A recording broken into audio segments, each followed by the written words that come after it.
Good afternoon to all of our surviving family members, distinguished guests, fellow law enforcement, police, fire, and EMS. Welcome to the 7th Annual LGBT Fallen Heroes Fund Memorial Service.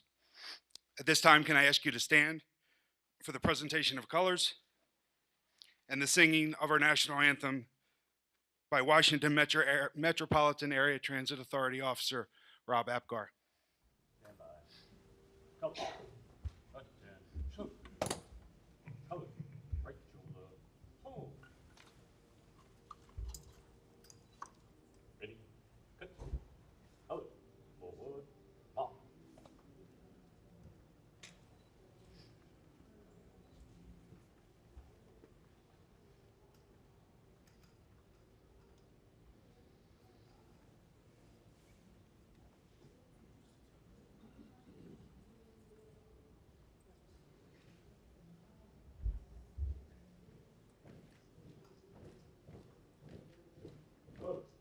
Ready, hold.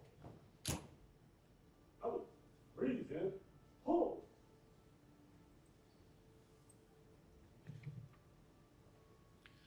Oh, say, can you see by the dawn's early light what so proudly we hailed at the twilight's last gleaming, whose broad stripes and bright stars through the perilous fight o'er the ramparts we watched were so gallantly streaming, and the rocket's red glare, the bombs bursting in air, gave proof through the night that our flag was still there. Oh, say does that star-spangled banner yet wave o'er the land of the free and the home of the brave? Color. Right shoulder. Hold. Color. Right. Kick. Color. Forward. March.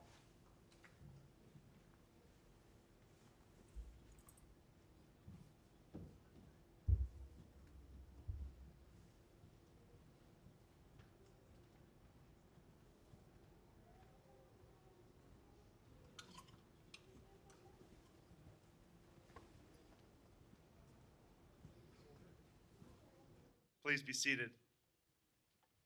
I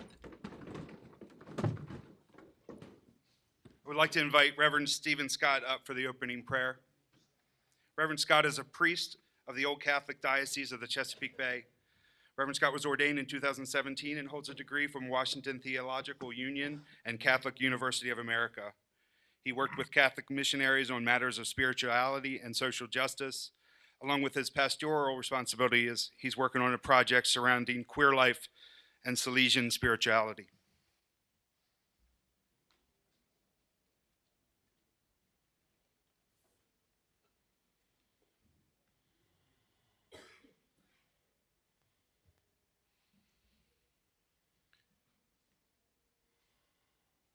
Lord, we gather together in your presence on this day to remember the brave lesbian, gay, bisexual, and transgendered heroes who gave the greatest measure to protect and defend our communities and society.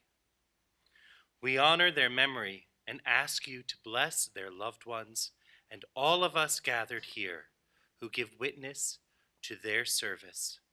We ask this in your most holy name. Amen.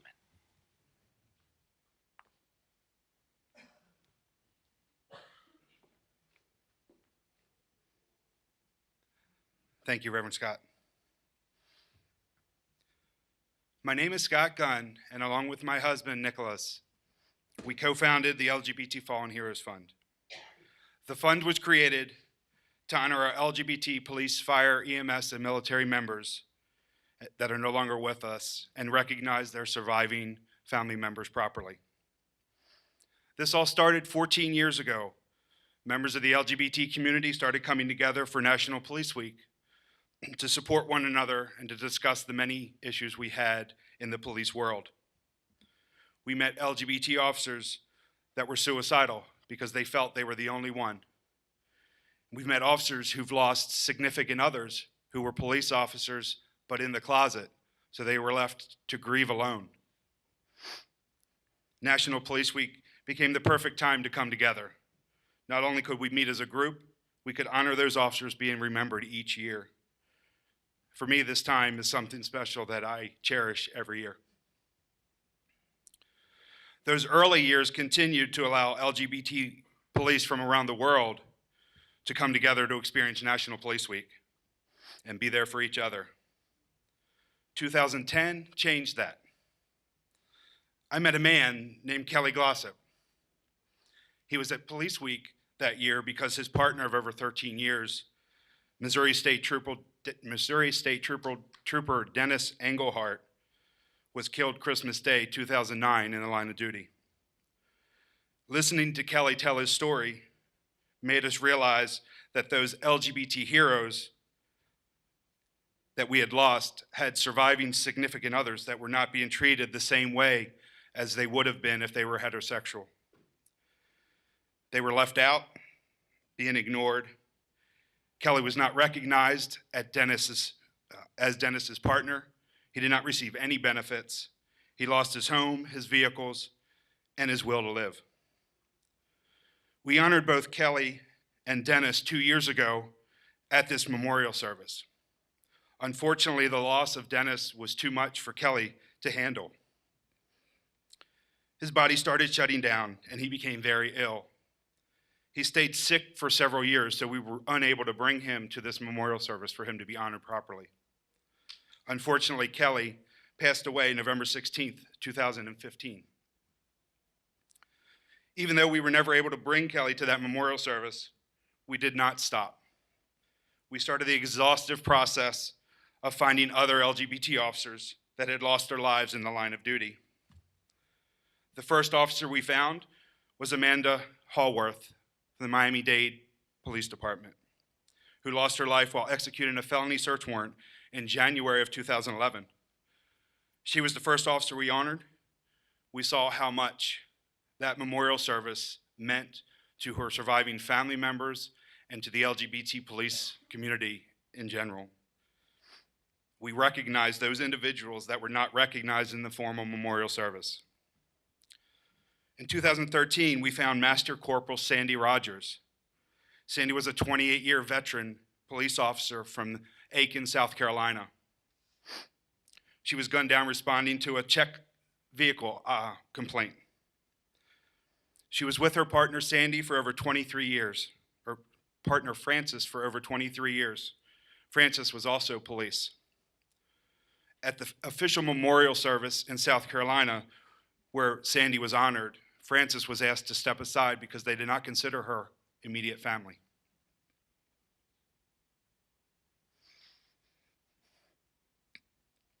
After hearing that story, I knew we would have to keep this memorial service going until incidents like that don't happen. 2014, we expanded this special memorial service to not only include police officers, but firefighters, EMS workers, and members of our military, because we realized the surviving LGBT partners are also treated different than their heterosexual counterparts. We also expanded from just the line of duty deaths to any LGBT hero that is no longer with us, because it's not how someone died, it's how they lived is what we honor. That year, we honored firefighter Philip McKee, who was critically injured in the Pentagon on 9/11, Baltimore County firefighter Gene Kirchner, Buffalo police officer Patty Peretti, East Point, North Carolina police officer Crystal Parker, Army Sergeant and Combat Medic Darren Manzella, and Army Sergeant Donna Johnson. We continued our search, and in 2015, we honored Mesa, Arizona Sergeant Brandon Mendoza, Seattle Officer Bob Peth, Fire Captain Thomas Arugas, Seaman August Provost, LAPD Officer Spree Deshaw, Lance Corporal Garrick Seminitz, Indiana Paramedic Tim McCormick, Army Corporal Sierra Durkin, and NYPD Detective Kevin Shadowski, who was critically injured at the World Trade Center on 9/11. In 2016, in addition to honoring Kelly and Dennis, we honored Air Force Major Adriana Vordenbruggen, NYPD Sergeant Sam Ciccone, New York City Transit Officer Jerry Cox, and Loudoun County, Virginia Sergeant Sarah Tresselt. Last year, we honored Army Chief Warrant Officer Charlie Morgan, Army Specialist Stephen White, San Antonio Police Officer Benjamin Marconi, and Army Captain Antonio Brown, who was killed in the Pulse nightclub shooting in Orlando, Florida. In doing the research, trying to find our LGBT heroes, I've learned that members of the LGBT police, fire, EMS, and military community have done amazing things. Every hero that we have honored excelled at their profession. They've all represented the LGBT community in such a positive light. The heroes that we are honoring this year shares that quality as well. This year, we will be honoring 5 heroes. Can I please have Jim Hoffman join me to honor our first hero, Sergeant Megan Callahan from North Carolina Department of Public Safety. Mr. Hoffman has been a volunteer with us for over 5 years.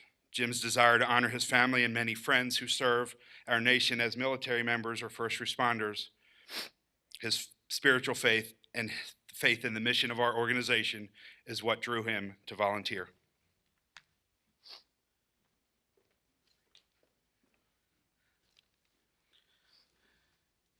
Thank you, Scott.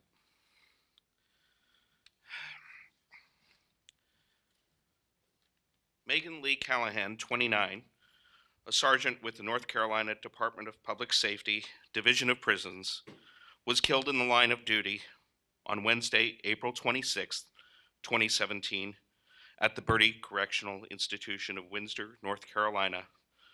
Sergeant Callahan was born on May 23, 1987, in South County, Rhode Island. She had worked with the Department of Corrections since 2012 and was promoted to sergeant in February of 2016. She was a member of St. Anne Catholic Church. She is survived by her fiance, Kristen Vogel of Wilmington, North Carolina, her parents, John Joseph and Wendy Lynn Gilbert Callahan, 2 sisters, Carissa Elizabeth Marie Callahan and Amanda Elizabeth Callahan, and her nephew, Zachary Orion Cochran, all of Edenton.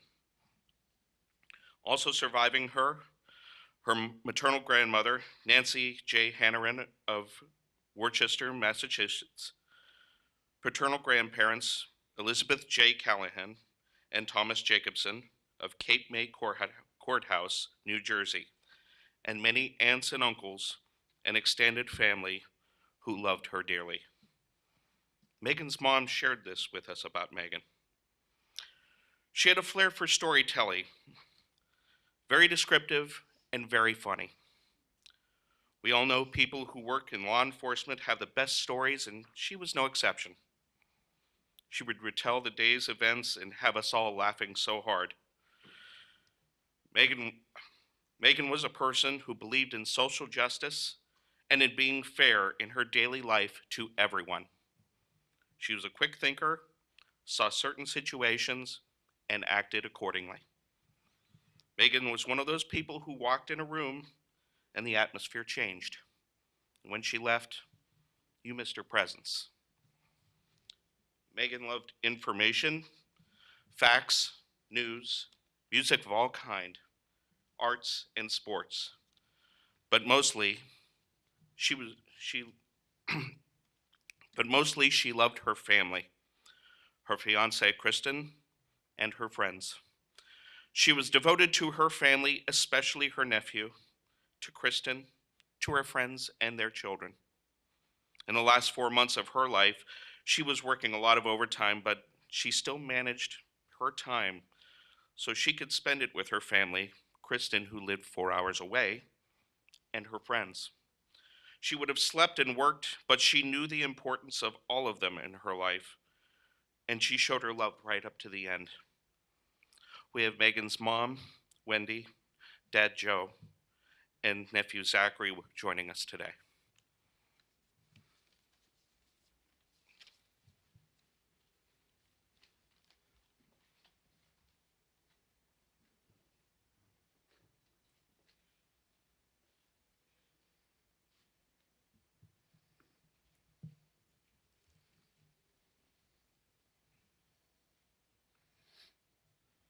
Thank you, Jim. Our next hero that we will be honoring is Lieutenant Colonel Linda Campbell. I have a short video to show what an amazing individual she was.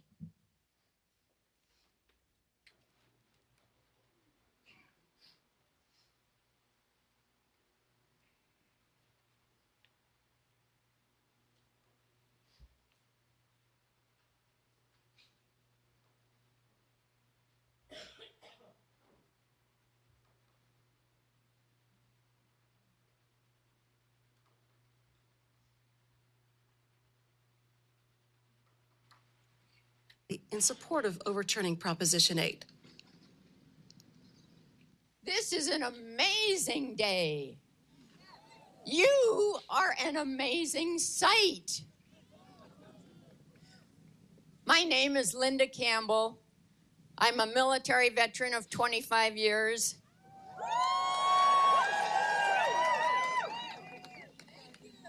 I know that the spirit of my spouse, Nancy, is smiling here with us today.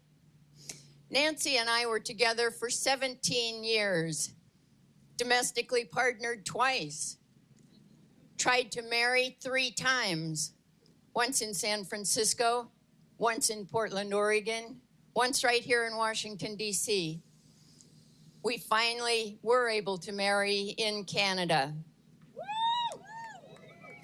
For 12 years, Nancy suffered with metastatic cancer and the side effects of frequent chemotherapy treatments. She died this last December. Last month, Nancy and I became the first lesbian or gay couple ever to receive approval to be buried together in one of our nation's national cemeteries. Our country is changing, and it's my hope and expectation that other loving couples will see their unions respected in such a way very soon.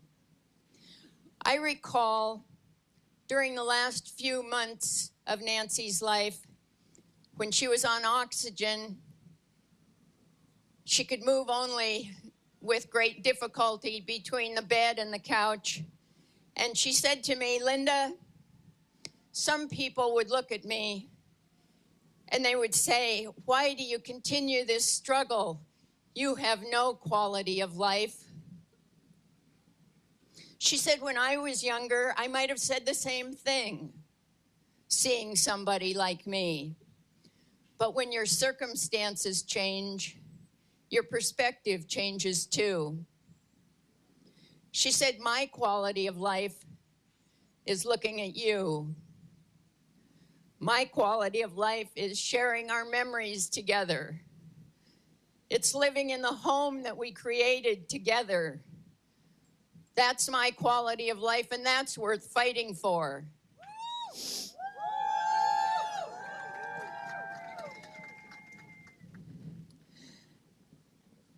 That's the kind of love that Nancy and I shared. We shared hopes and dreams and healthcare struggles. We were there for each other in sickness and in health. We tried very, very hard to grow old together. We were together for 17 years until death did us part. We had the kind of marriage that most people dream of. Young people, old people, gay people, straight people. Nancy and I felt the joy of marriage. We had the love and commitment of marriage, but we could only yearn to have our marriage be respected by the laws of our land. Nancy would be so proud and so very happy to be with us here today as we stand on the cusp of marriage equality. Thank you.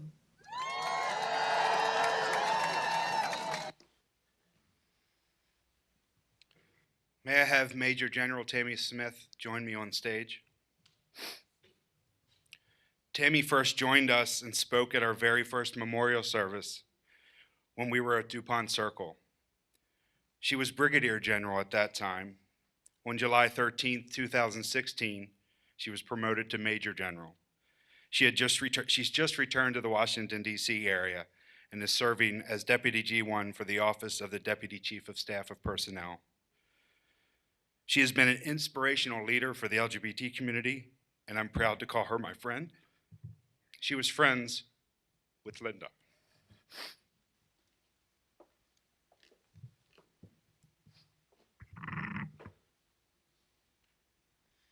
I'd like to begin by expressing my own and my wife Tracy's condolences to the families of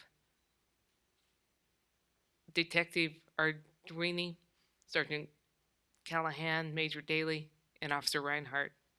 We all share the sorrow of their departure, and we all share a responsibility that the memory of their dedicated service does not fade. Retired Air Force Lieutenant Colonel Linda Campbell was my friend. And frankly, it should never happen because, well, she's Air Force.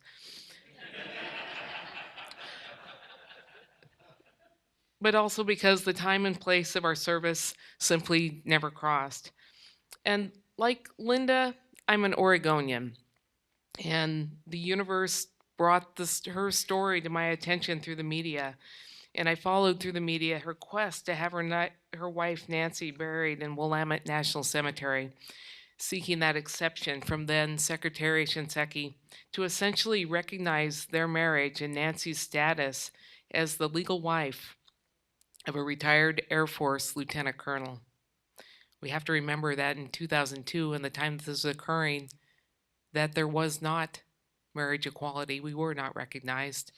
We could be married in some places, but it wasn't recognized, and how fast we forget once we get that permission. But at that time, she did not have it. This request was urgent because, as she said in her own words on the screen there, her wife Nancy was dying of cancer. Nancy died before the question of her burial was settled. I felt compelled to reach out to Linda Campbell to express both condolences for her loss, but also encouragement for her exception to federal policy concerning Nancy's burial in a federal veteran cemetery. As fate would have it, Linda Campbell did get my letter through my Googling and finding someone who might know her and an address that might work. That letter did find its way to her, and the universe aligned again, and it just happened that she was going to be visiting Arlington, Virginia, and I met her the day before she gave that wonderful speech that you just saw on the screen. And at that time, it was because the Edie Windsor case was being debated there with the Supreme Court. So we readily agreed to dinner on that night. And when I met her, it was like I'd known her my entire life, immediate connection. And from this connection came the person Tracy and I would know and love, Linda Campbell, widow to Nancy, rather than Lieutenant Colonel Campbell.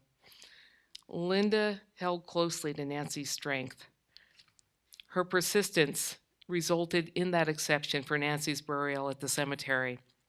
a right now extended to all military veterans thanks to the Edie Windsor marriage decision.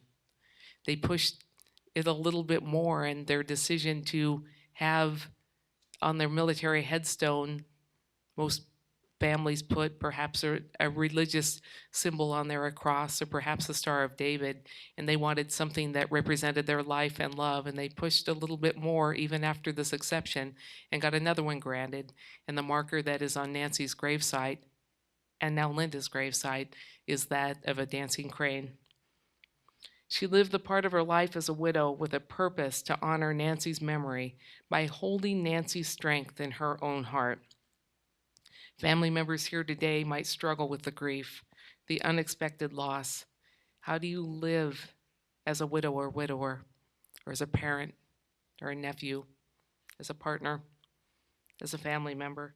Perhaps Linda Campbell was supposed to cross your path today with at least one example of what that looks like.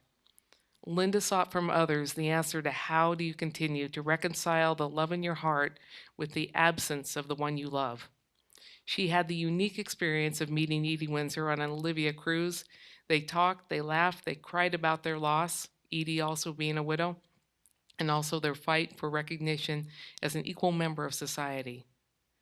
Linda Campbell, we thank you for your service as an Air Force veteran, but today the universe appears to have sent you to us as the demonstration of life after unimaginable loss, as an example of how we can hold the strength of Detective Arduini, Sergeant Callahan, Major Daly, and Officer Reinhardt in our own hearts and take on the next of our own lives.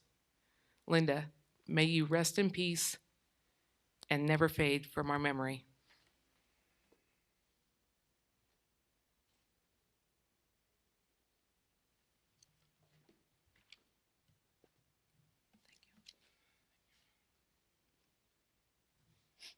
Thank you, Tammy. May I please have Major Lucy Lyles, Major Lucy Lyles join me to honor Maryland Transportation Authority Police Major Donna Daly. Major Lyles' career with the Maryland Transportation Authority Police began May 5th, 1993. She was promoted to the rank of Major March 1st, 2013, and became the commander of the Patrol Division. On March 16, 2016, she became the commander of the Support Service Division. Major Lyles was a friend of Major Daly.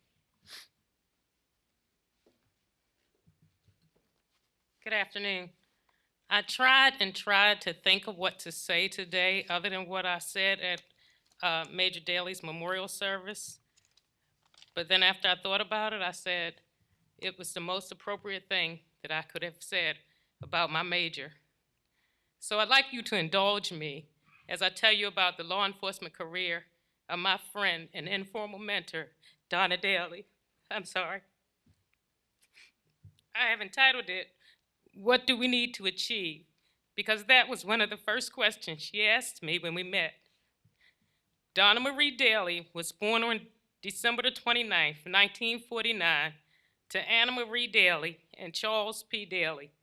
She received her AA degree from Anne Arundel Community College in 1970.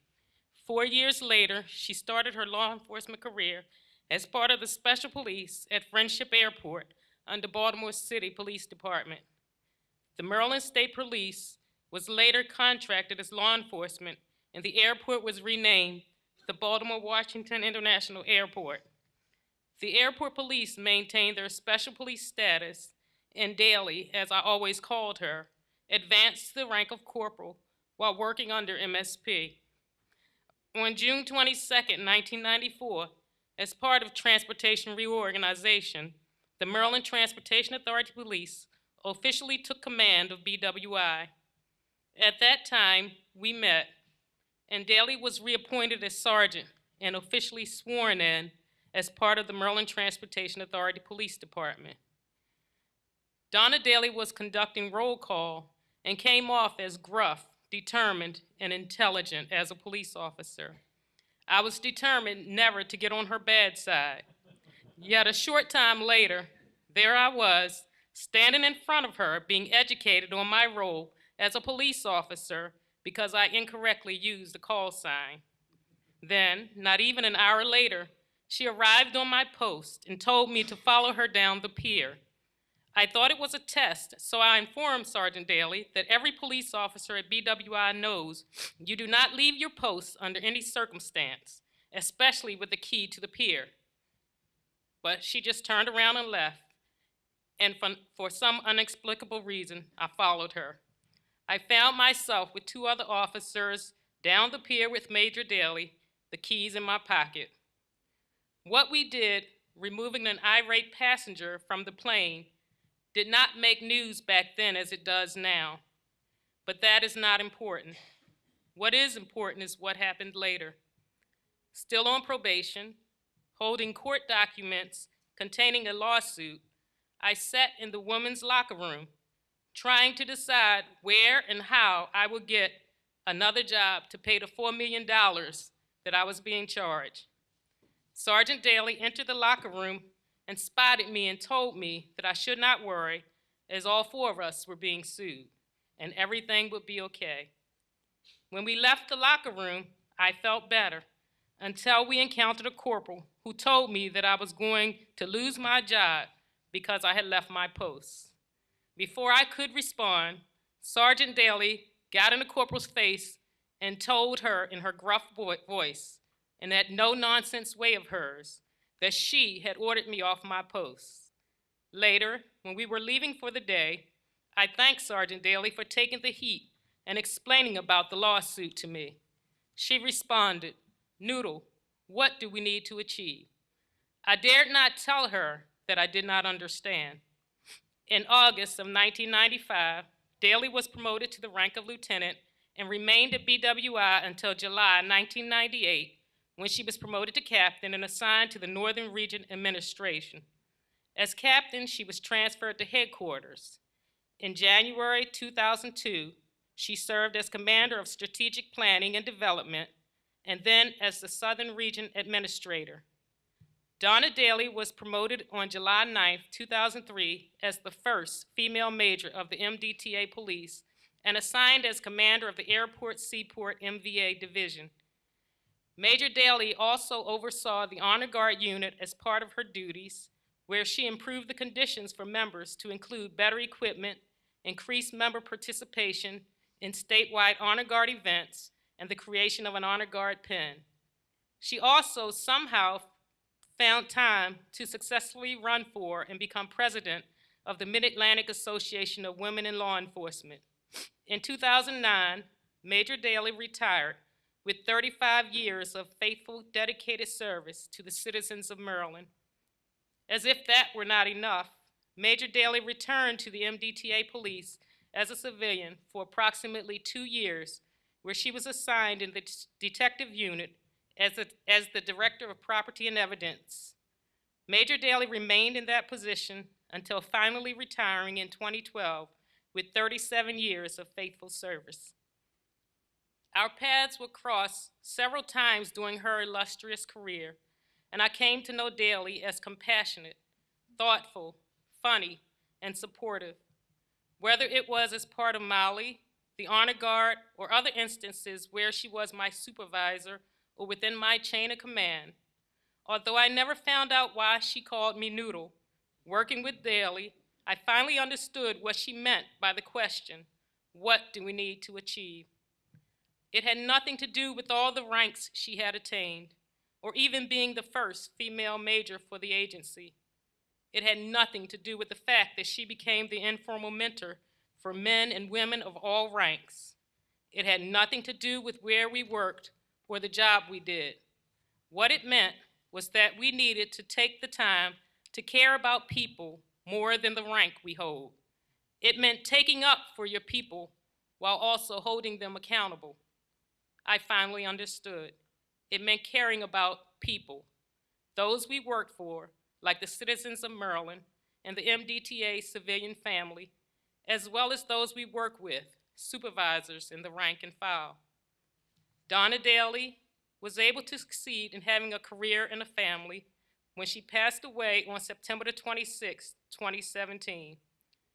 She left behind to carry on her legacy her beloved wife, Sheila Daly, her children, Ashley Nicholas and Amanda Nicholas, her grandchildren, her siblings, Charles Daly, Bernard Daly, Patricia Cranford, Joan Daly, Daniel Daly, and John Daly, her sister-in-law, and a host of nieces and nephews, and those whose hearts and minds she touched everywhere she went.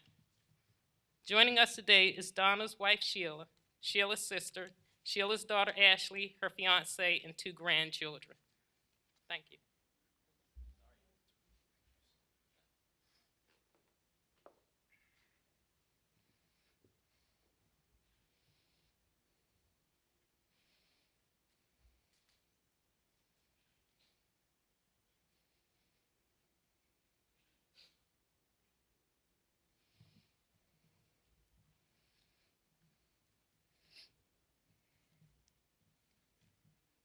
Thank you, Major Lyles. Our next hero that we'll be honoring will be San Jose Police Officer John Reinert, and I have a video briefly of one of his TV appearances.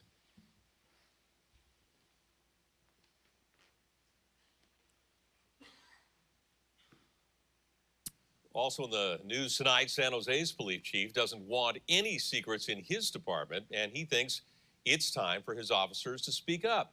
CBS 5 reporter Kit Doe has learned of a memo that he sent out urging officers to be themselves. A few months ago, Officer John Reinert had a secret to tell the police chief, a secret he'd been keeping for half a century. You were a nervous wreck. I was a nervous wreck, yeah, there's no doubt. I mean, it's not like something I tell everybody, for 50 plus years, I haven't said anything. The department's top brass had just undergone new LGBT sensitivity training. At that point, the 56-year-old instructor decided he'd been in the closet long enough. Then finally, I said, Chief, after that session on the 25th, I'm gay too. 2 months later, Chief Chris Moore released this memo on Monday, promoting National Coming Out Day, saying stress and anguish can result from hiding a person's sexual orientation. The department encourages members to be who they are. Coming out, so to speak, isn't going to affect any promotional opportunities that might be available, any special assignments that might come up, or anything else that you want to do in this department. Even though Assistant Chief Ricky Godey and Police Union President Sergeant Jim Unlin are both openly gay, Reiner says there could be as many as 40 officers with a department of 1,000 cops who are afraid to come out. So this is where you're going to do it? Yeah, this classroom. Starting this week, for the first time, John will lecture new police academy recruits not to suffer for years like he did.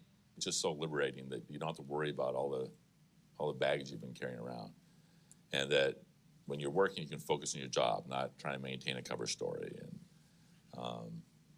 and just go out and enjoy life. Yeah. John says they want to be treated just like everybody else. They are not gay officers, but rather officers who just happen to be gay. In San Jose, Kit Doe, CBS 5. Can I have Mr. Wolf Tomb join me on stage? General Smith talks about the stars aligning and people coming in when they're supposed to come in. I had asked Wolf to read Officer Reinert's memorial today, and after he agreed and he realized who he was reading for, I found out that Wolf's first job in law enforcement was in 1977 with San Jose PD. He was hired in 1977 by the city of San Jose as a police officer assigned to the airport division. After serving there for several years, he transferred to Monterey County Sheriff's Department, where he was a deputy sheriff assigned to patrol. Wolf came out as the first openly gay sheriff's deputy and the second openly gay peace officer in the state of California in the late 1980s. Wolf has continued his work with the law enforcement community throughout the years and currently is the chief technology officer for U.S. Borders and Custom Patrol.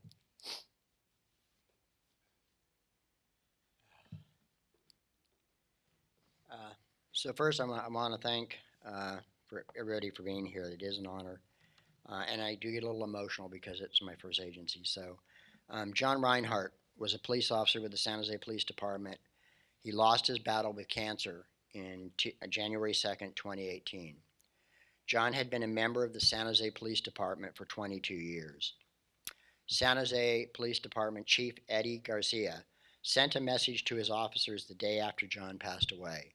Quote, "Department members, yesterday we lost a dedicated member of this organization as our brother officer John Reinhardt passed away at his home. John had been battling terminal cancer for some time, although very few people knew he was even sick. John continued to work until the last day he could physically do so. In fact, the Friday before Christmas, he worked late into the evening after most people had gone home to finish materials for the FTO program to use the next week." The chief said he had the privilege of visiting John at his home a few days before his passing, so it seems surreal to him that writing this, as he was writing this. He said, "We spoke about for an hour, and his excitement and pride in what he had accomplished with the department was evident. The last words he said I'll remember John saying to me with tears in both of our eyes was that he was sorry he couldn't help the organization anymore. His selfless dedication and sincere passion for San Jose Police Department as an organization was truly admirable. John worked successfully in high technology and as a fire paramedic, but wanted to contribute more to society. John decided to join the police department. 22 years ago, John joined SJPD and was one of their oldest recruits. The unique skill set that John learned in high-tech industry did not go to waste with the Department of San Jose PD. John consistently worked to improve the way their organization operated and communicated. His fingerprints fill the halls in ways that people might never know. For 15 years, John serves SJPD and realized they needed a new computer system for patrol to assign beats and to create watch lists and bid for vacations. John wrote the computer program from scratch, and only recently had that program been replaced by e-resource. John always found a way to solve problems or to fill a need. John's talent in filmmaking earned the department national recognition for a long-running series called Mission Street Now and Step Into the Blue. John and Brooke Dane dedicated countless hours documenting academy classes and creating graduation videos for each of the academy graduates. John drove many of the technology and communication improvements that the department takes advantage of today. Working in the Internet Crimes Against Children unit, John tracked down and put away some of the worst predators in the San Jose area. As one of the larger officers in San Jose PD, John's heart was even larger. He walked softly, always smiled, and never said no to anyone who needed help. John will be truly missed, but his contributions and memories will last. The chief said, "I know I will never forget him." John is survived by his husband, Dr. Gustavo Chavarria, who is with us here today. I am now honored and humbled to read Gustavo's eulogy. This is getting a little tough for me, I apologize. John Reinhardt was born in the state of Washington in 1956. He grew up in a small town where he spent his childhood. His dream career was to become a firefighter, but he ended up going to college to study computer science. The tech industry recruited him, and he moved to Silicon Valley, where he started his career in that field. However, his true passion was to serve his community, so he quit that job and decided to start a career as a police officer. He became a reserve officer in 1994 and then became a police officer for the city of San Jose in California in 1995, where he served his community for 22 years. As a police officer, John went above and beyond his responsibilities. He became, as one of his roles, he worked on the Internet Crimes Against Children Task Force, tracking down and arresting predators and molesters. His skill helped the organization tremendously. He created programs that improved the police department's operations and communications. For example, he created a software program that assigned officers to patrol teams. Additionally, he redesigned the San Jose Police Department website and gently pushed the department to embrace social media. It took years, but the PD finally came around to John's way of thinking. John's other passion was filming. He participated in the creation of an in-house TV program that provided the department. He also created a popular web series that let people see what the police academy was like. And as the part of the unit, he documented numerous graduation ceremonies and offered these videos and pictures to each new officer as a gift of graduation. He designed and created marketing and materials for recruiting new officers for the city of San Jose. In his personal life, John struggled for decades about hiding his sexuality. He finally came out in 2012. He was proud to be who he was, a gay man. His sexuality did not define him. It was simply a part of who he was. John lived his last years as a happy gay man. He did not hide his sexuality to anyone, and he was determined to use his life as an example. He did not want anyone to feel oppressed, ashamed, or discriminated against because of their sexuality. He was one of only two actively gay men and officers in the San Jose Police Department. He was determined to be a voice of change for future officers. Gustavo met John Reinhardt in 2013, a year after he came out. He was so enthusiastic and positive, a cheerful human being. He was 6'7", a gay man, and people felt intimidated when they saw him. But the reality was totally different. He was kind, gentle, humble, extremely friendly, and with a deep voice that captured people's attention as soon as he started talking. He always smiled and was willing to help anyone who needed it. John was a loving, devoted husband. Gustavo used to call him the textbook husband, in fact. For him, he was perfect. He felt loved every day, and John couldn't be sweeter. Their conversations were diverse, from politics to technology. You could learn so many things by speaking to him. He supported Gustavo in every project until the end. He taught him how to code. He admired him a lot, and coding brought them closer together. He taught him to think outside the box. He made him a better person, a better professional, a better human being. He showed him how to see life differently. His kindness was beyond anything he'd ever seen before. Just one example was when he helped a random guy who had no place to live. John brought him home, fed him, and helped him get back to Idaho by paying for a train ticket. And John was happy to just accept a thank you. Gustavo told him that it was a crazy idea, but his kindness could see no evil or danger. Gustavo has always been proud of John. He was a true fighter for all these months, always optimistic about his chances of beating cancer. John was always kind. He didn't know how to lie. He was always sincere. I'm sorry, I'm starting to break up. He was always sincere and cared a lot about other people, sometimes too much.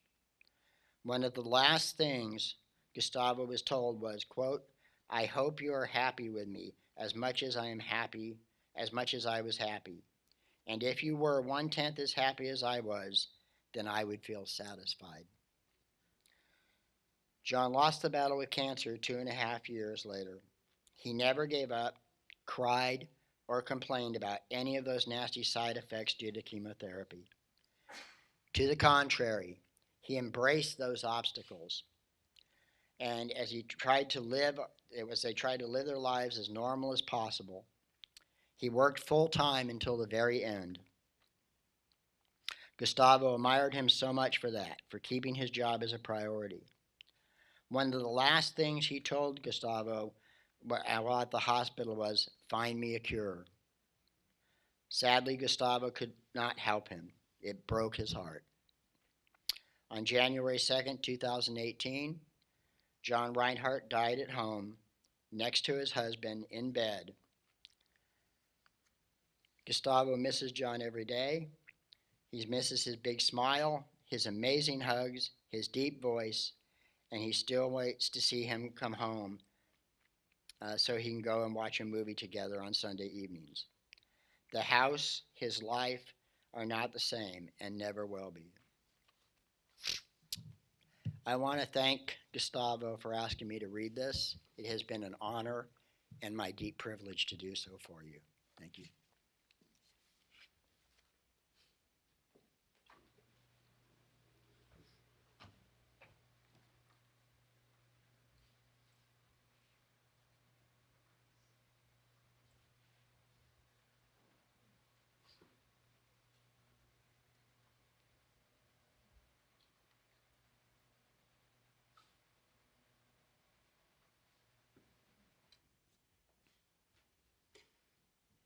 Thank you, Wolf.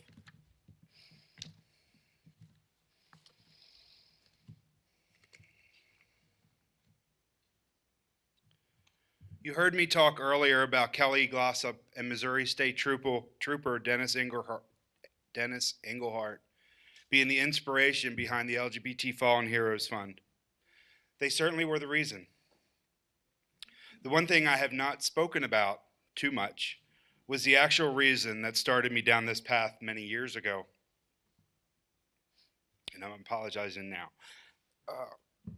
May 16th, 2003 is the day that I, along with several of my friends that are joining us today, will never forget. For me, it was a busy morning. I had just briefed the new grand jury that had been seated on the various type of drugs and crimes they would be hearing about. I had finished with them and was heading back to my office when I received a call from my side partner telling me that one of our officers had taken their own life. He was asking if I had heard anything, and I said no, I had been in court all morning, but I will make a phone call because my friend was a homicide detective and she certainly would know what was going on. I called her, I got her voicemail. I had talked to her that Mother's Day and knew she had been feeling bad. She thought she may have had strep throat. So I called her house. I reached her other half, and immediately all I heard was, "Scott, you haven't heard." I knew immediately.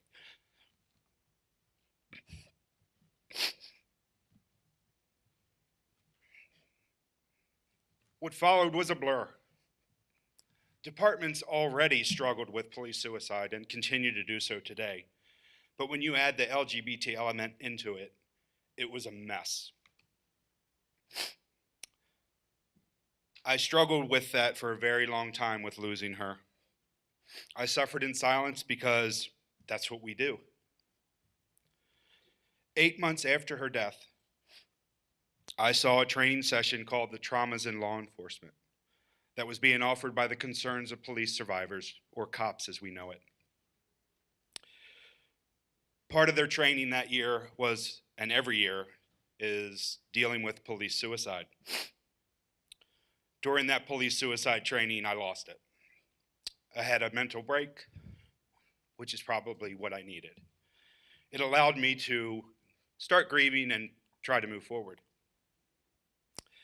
This was my first exposure to the Concerns of Police Survivors and my first exposure to National Police Week. After attending that first Police Week, I knew I would do my best to have every police officer attend National Police Week at least once. And I know I will never miss one again. I also knew that I wanted as many LGBT police officers to experience National Police Week as well, which was the beginning of me putting together gatherings and events for the LGBT community for National Police Week. It started small and has continued to grow. Losing my best friend led me to Police Week, which led me to meeting Kelly, which led me to the LGBT Fallen Heroes Fund. I can't believe it's been 15 years.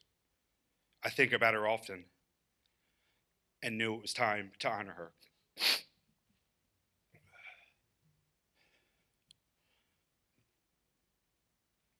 My best friend, co-worker, and coming out confidant was Debbie Arduini.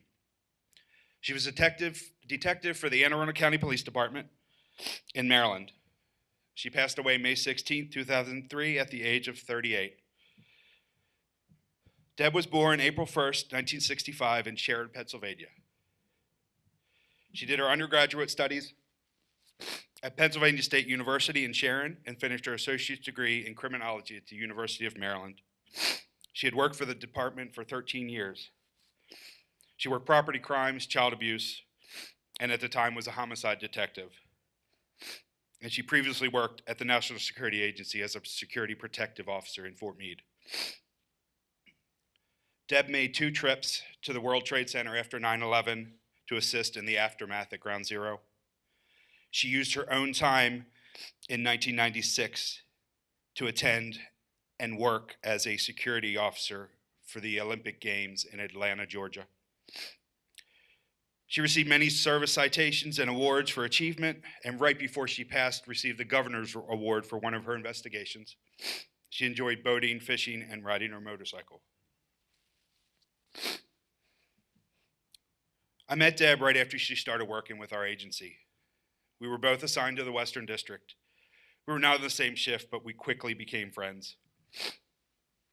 One of my best memories of Deb is the Super Bowl the year before I came out. We actually were having a small party at her house. I was in the kitchen and I looked out and started laughing. Here I was, the only guy at the party. I'm in the kitchen and all the lesbian officers that I work with were watching the game, cheering everything on. It wasn't long after that that I came out to her. And she gave me my first experience to a lesbian bar called Coconuts in Baltimore. But that's a story for a different time. Deb was stubborn and determined. She was and still is the best detective I'd ever met. She would stop at nothing to solve the case. She was relentless. And did I say stubborn? Deb taught me a lot of things during the time that we were friends, and I certainly will never forget her. Many of Deb's closest friends are here with me today, and I thank them for coming to help me honor her. It is because of her that we've been able to honor so many from the LGBT community.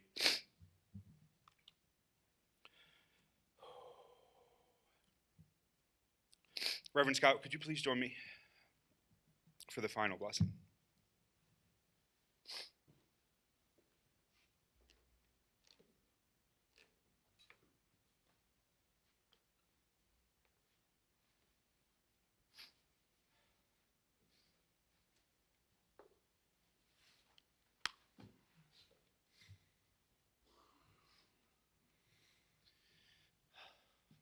So many stories, so many memories. May we walk out here from this room in joy. So join me as we pray. O God of time and eternity, help us look to the past with gratitude and to the future with hope, as we have remembered our fallen heroes who labored not for themselves alone, but with a vision of building a better world than they had known. May their service and witness to the goodness of all people inspire us with a like vision, that we may also labor for things beyond ourselves, that our lives may be dedicated to high purposes and grand horizons. May their loved ones be comforted, and may all of us be unafraid to hope and dream for a better world.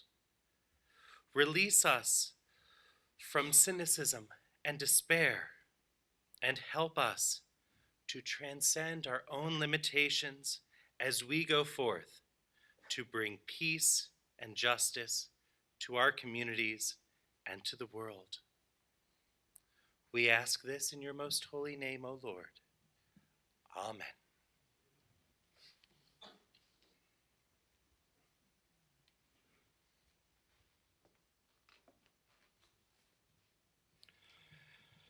Thank you, Reverend Scott. I'd like to thank the Arlington County Honor Guard for joining us today. I also want to thank Officer Taylor for singing that beautiful rendition of the national anthem. Thank Officer Rose Barso from Montgomery County, who's dedicated countless hours of putting this artwork together for all of our fallen heroes. She's been with us every year. And lastly, I want to thank all of you for coming today.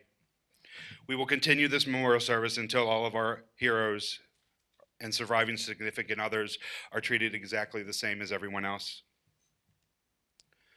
I invite you to stop in the lobby. One of our dear friends, Pinkava Coffee, has set up for some refreshments for you.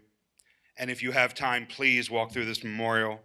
It's dedicated to the women who have defended America throughout history, and it's an amazing place. I can't thank you enough. I appreciate everyone being here. To the surviving family members, I hope you find peace. Thank you.